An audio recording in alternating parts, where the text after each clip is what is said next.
I just realized the last 3 videos I've been wearing the same black tank top. Not technically the same black tank top, but the same one. You know how I've said some videos that start out with like, you have to, just for whatever reason, have that, just that urge to give the like meta-analysis of YouTube as the long preamble to the video. It's just like, that's what I've been feeling for a while, like just the last multiple videos. But you want to know what? I love YouTube. So that Sarah Dici, she's like a tech YouTuber, but she does nice like lifestyle stuff too. Like, and that's honestly what I like more than just her reviews. Like, it's really interesting just listening to her talk about her family and everything she's got going on. But she has her second channel. She has just been posting just talks of whatever, and she calls it out. It's very much the same, and she's an expert. Like, she's an expert level giant channel, and she's just like, oh yeah, the muscle of just like talking and like releasing and whatever. And then also watch this other guy who just gives like YouTube advice, and he was just like, oh yeah, the new trend is the unthumbnail, the unthumbnail.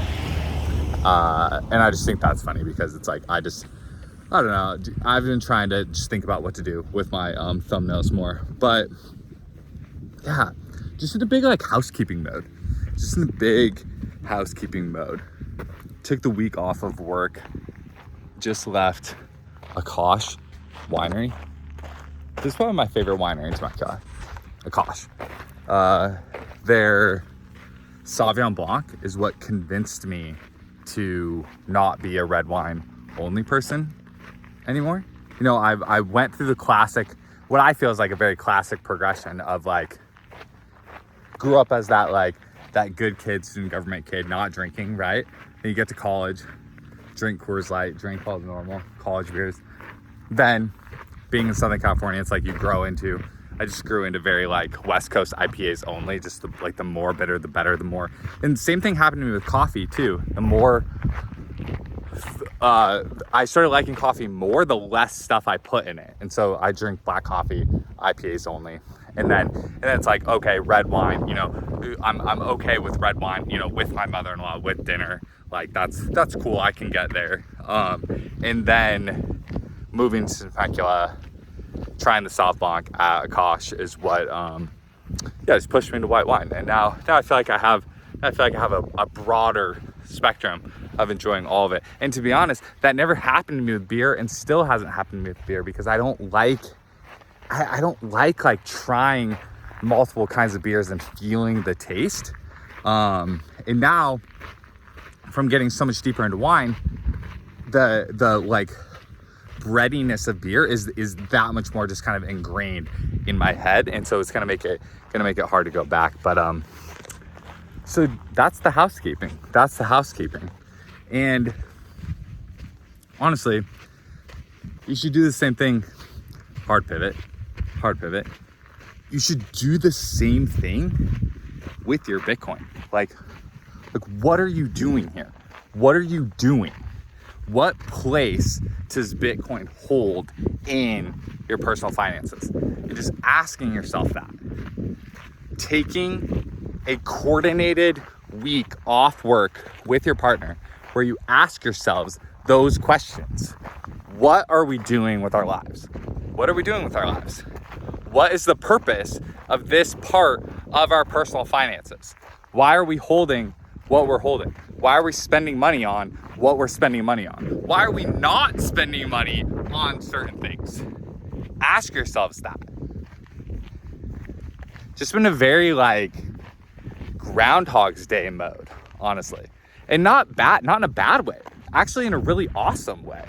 Like, the daily routine is awesome right now. The daily routine is so awesome right now. Like, life is so good. Can it be better? Are you doing things just out of habit that you could, you know, switch around or whatever? Got this awesome comment on 2 videos ago where it was like, or one of them just said, never heard someone say so little in so many words. And then another one was like just something about trying to be a Bitcoin philosopher or whatever. And you know what? Honestly, both of those are such awesome compliments because I agree. Like, I actually so much agree. I actually so much agree with both of those. Because it, like, you don't need another YouTube video telling you to not watch YouTube videos, but you kind of do. Like, you kind of do. Like, you kind of actually do need that video. We all need that video that's like, hey, how about you delete YouTube from your phone, delete Twitter from your phone, delete Instagram from your phone, and take a coordinated week off work with your partner and figure out why you hold the amount of Bitcoin that you hold, and what kind of account you hold it in, or what kind of wallet do you hold it in, and what is the legal titling of that account that you hold it in, or wallet that you hold it in. Those are good questions. And you should ask yourselves those questions. But don't overcomplicate it. Don't overcomplicate it. If you're not at that level yet of like the account titling, blah, blah, blah, blah. No. A lot of people aren't even at that level. A lot of people like start at the asset level. A lot of people, you're not even on the same page with your partner about why you hold Bitcoin at all. How many dollars you hold versus how much Bitcoin you hold. How, like, where do you have a collaborative strategy on how much Bitcoin you hold versus how many dollars you hold? If you do, that's awesome and terrific. That's awesome and terrific. That's good. Take the week off to celebrate that. If you don't, that's step number one. Like, step number one, like, dude, being married is such a financial benefit. Like, combining your finances and being on the same page with your partner makes life move so much faster and farther. It's awesome. But I've said this before. I used to say this a lot. It's like, look, budgeting is hard. Budgeting is hard, and personal finance is hard. Budgeting and personal finance with a partner is harder. Budgeting and personal finance with a partner during the world transitioning from fiat to Bitcoin, incredibly hard. Like, we're all literally doing that live right now and trying to figure out how to do it because a lot of the old advice doesn't work anymore. I've been working with a financial advisor just to literally feel what it's like, to try to wrap my head around what it's like to talk strategy with a consultant or an expert that knows the tax code and knows everything more than I do, right? And don't even get me into identity. Like, we've covered your identity and your perceived self-worth in other videos. But I like perceive myself as someone who's good at personal finance, someone who made the right call about Bitcoin. And so you get like, there's some internal pride and some internal ego that comes from that. But that can hit a ceiling. It can hit a ceiling. That doesn't mean that I know everything about how to structure taxes and real estate and everything correctly. It doesn't. And so I've just really been in the season of like purposefully doing things the opposite of how I used to do them.